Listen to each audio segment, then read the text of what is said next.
જૂનાગઢ में महाशिवरात्रि मेला दरमियान दिव्यांग वृद्ध અને અશક્ત ભાવિકો માટે વિશેષ વિનામૂલ્યે વાહન વ્યવસ્થા ઊભી કરવામાં આવી હતી। જિલ્લા કલેક્ટર અનિલ કુમાર રાણાવસિયાની સૂચનાથી 50 વાહનો રિઝર્વ રાખવામાં આવ્યા, જેના માધ્યમથી ભાવિકોને ભવનાથ મહાદેવના સુલભ દર્શન અને મેળાનો લાભ મળ્યો।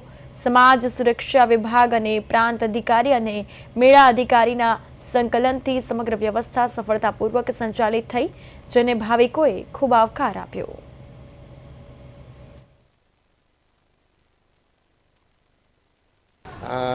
ભવનાથ તળેટી ખાતે જે વિવિધ પાર્કિંગ પોઈન્ટો આવેલા છે તે પાર્કિંગ પોઈન્ટો ખાતેથી દિવ્યાંગો અને વૃદ્ધોને શિવરાત્રિના મેળો સરળતાથી અને ખૂબ જ આનંદમય રીતે મેળાનો લાભ લઈ શકે તે માટે કુલ 50 રિક્ષાઓનું આયોજન કરવામાં આવેલ છે।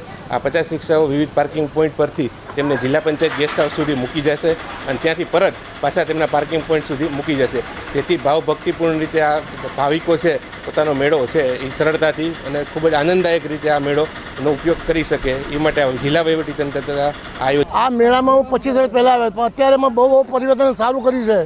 જે કાંઈ મેળાની જે સુવિધા કરી છે એ બહુ સારું કર્યું છે, ધન્યવાદ છે। સિનિયર સિટીઝન માટે વ્યવસ્થા, બસની વ્યવસ્થા, કોઈ જાતની તકલીફ પડી નથી યાત્રીઓને।